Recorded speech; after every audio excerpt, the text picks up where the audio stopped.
Right click, then hide. Option 2, press Alt plus Shift key and arrow right. Hide, unhide. Hide, unhide.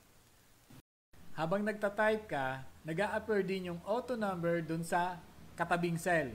Ito yung formula nating ginamit. If.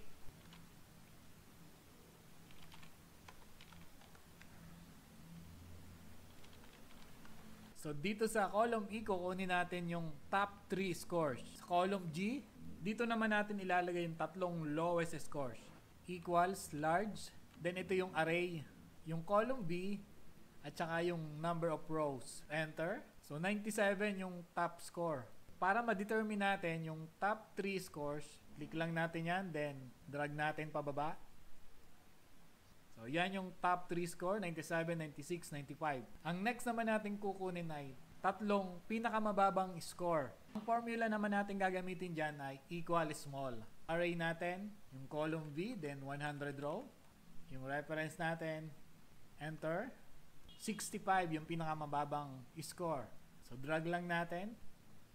Using Excel add-ins. So, insert, then may adds in, QR4 office. So, Instagram yung ilalagay natin.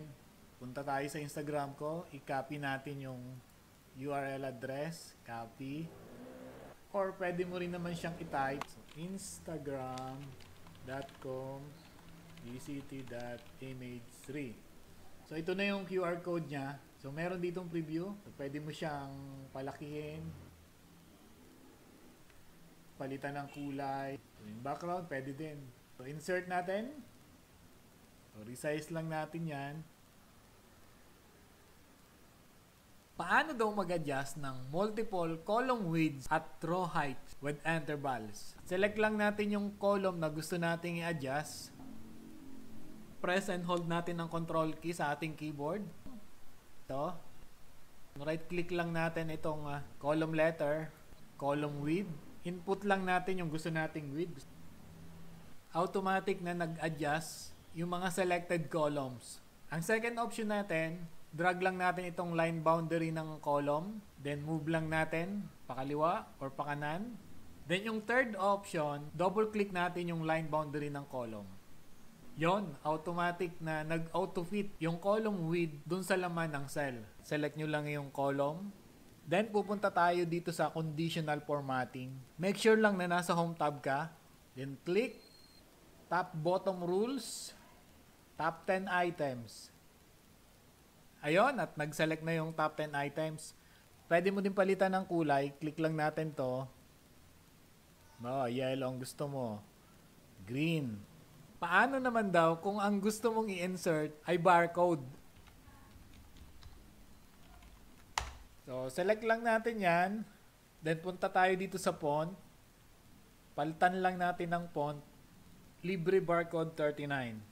Ayun siya. Ito. Click natin. Barcode na siya. So, itong 50 na to, ilang percentage ito dito sa 200? So, ang formula ay, so equals, in close parentheses, C2 divided by B2 in close parentheses times 100. Okay. Enter na natin. So, 25%. T is 25% of 200. Select lang natin yan. Then, press natin sa keyboard, Alt, H, E, F. Nag-clear na yung format niya.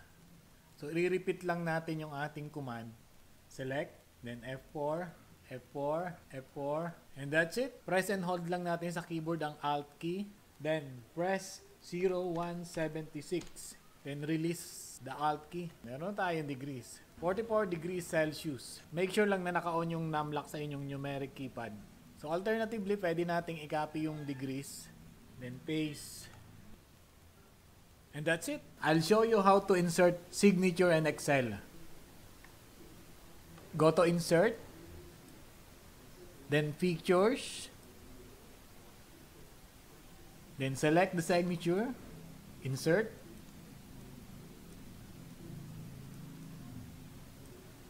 Punta lang tayo sa Colors. Then, Set Transparent Color. Click the white background. Transparent na siya. Then resize. And that's it.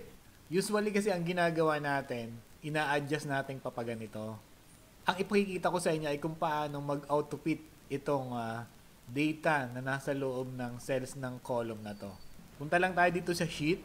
Right-click natin. Then view code. Then itong general, gagawin natin siyang worksheet.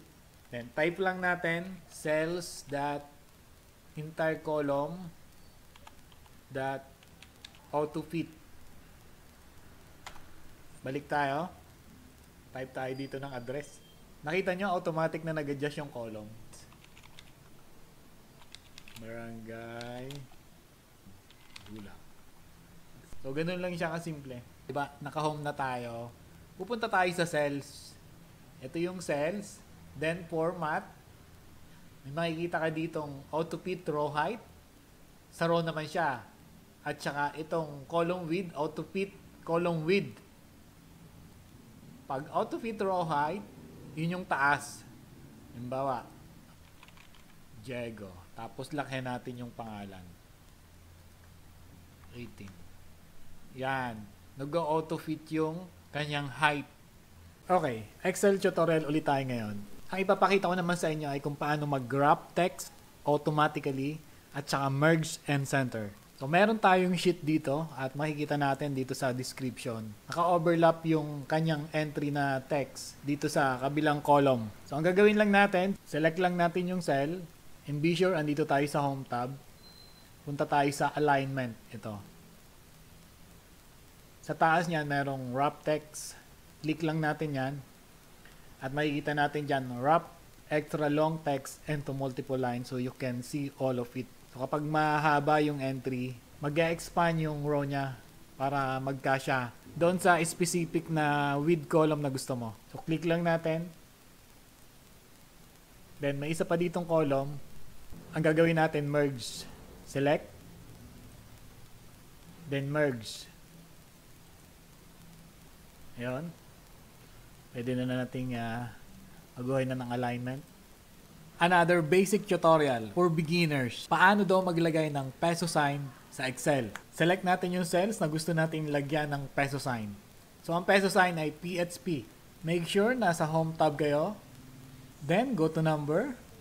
May makikita kayo ditong dollar sign.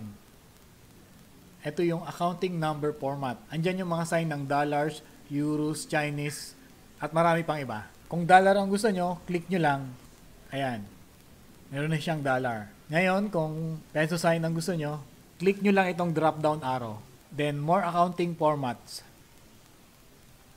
Dito sa symbol, hanapin natin yung peso sign. PHP siya. Here. Then, okay.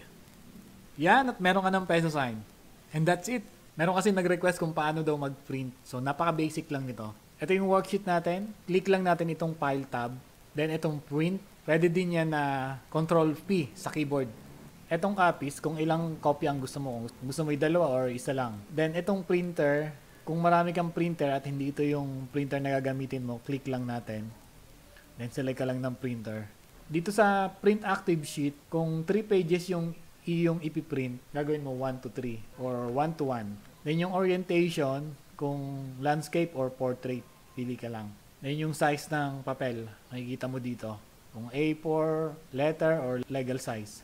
Then pwede mong i-custom margins. Click mo itong custom margins. Kung gusto mong i-adjust sa left, right, or sa top, bottom. Itong scaling, kung gusto mo ay fit sheet on one page, ikaw yung pipili. Ito rin yun, yung page setup sa printer. Ito yung ating preview. Mayroong hindi nadalang data doon sa ating worksheet. Balik tayo, escape tayo. So, makikita natin itong hyphenated na guhit na to pababa. Ito lang yung mapiprint niya. Yung nasa loob ng area na yan. So, hindi nadala yung total. Nagawin lang natin, adjust natin. So, kapag pumasok na siya sa hyphenated na guhit, so ito na yung buong mapiprint. So, file print. So, ayan, buo na yung ating worksheet sa preview. Pwede na nating i-print. Normally, kapag nagpi-perform tayo ng auto sum sa column or row of numbers, ganito ang ginagawa natin. Equals sum Enter. Or, ang ginagamit natin na itong AutoSum. Click.